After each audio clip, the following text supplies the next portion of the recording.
Now, there's another potentially controversial meeting going on in Keene tonight under the innocuous title Historic District. Now, I don't know a lot about this, but I know Free Talk Live hosts have been griping about it. Some folks complain that historic districts can make it more difficult to change your property. This is a meeting to educate residents of Keene about what the implications of the newly imposed historic district will be. By the way, it's November 13th, 2007, and this is the Ridley Report. I'm filming this early part of the meeting from outside so that I can narrate a little bit without disrupting the meeting. Now, I just ran across this meeting by accident. I don't know what it's called. I haven't really hardly been in there yet, so I'm just still learning. But I know that the folks inside have made available this flyer, a frequently asked questions sheet for residents, so they can find out a little bit about how the historic district might affect them in their attempts to build or make improvements to property.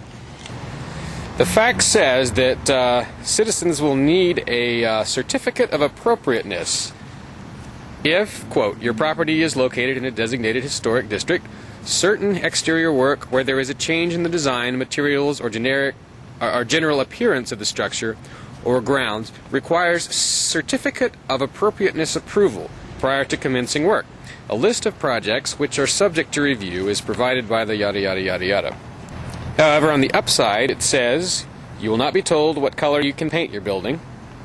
It says normal maintenance and repair is not subject to review and does not require a certificate. Replacing windows in a building which is ranked as a primary or contributing resource will require the issuance of a certificate of appropriateness. The use of vinyl or aluminum siding to cover character-defining features is not allowed in the historic district. Replacement of a slate roof will require the issuance of a certificate of appropriateness, as does installation of a skylight. Installation of storm doors and windows does not require a permit, provided the original architecture features are not altered. The FAQ claims, quote, property taxes are tied to real estate value. Properties in historic districts are taxed no differently than those outside the district. It doesn't really say clearly that taxes will not go up. One question that's not answered by this fact is how many taxes have gone into the creation of the historic district, if any. Again, following the pattern of the existing area, and then relating. I did use this slide again because finally, if it's non-contributing or incompatible, the only requirement is that plans are submitted for whatever is going to be replacing that demolished building. And go to questions and answers at this point. And I really would encourage Historic District Commission members to chime in here. Would not apply. That change needs to be in place. This gentleman is complaining about the lack of speed and the hassle. How many members are going to be on the district? Who appoints them? How long do they serve for? There are 7 members. They are nominated by the mayor. And term limits. They have the same term limit as any. My concern was that if in fact the members appointed new members, that it becomes a self-sustaining organization and there's no oversight from it from the council's point of view. But okay, you've answered that question. Now, in the categorization of a major or minor project, what would happen if the applicant disagrees with your decision that it's a major and not a minor? Who can that be appealed to? Process. They could seek that review in and of themselves by petitioning the Historic District Commission.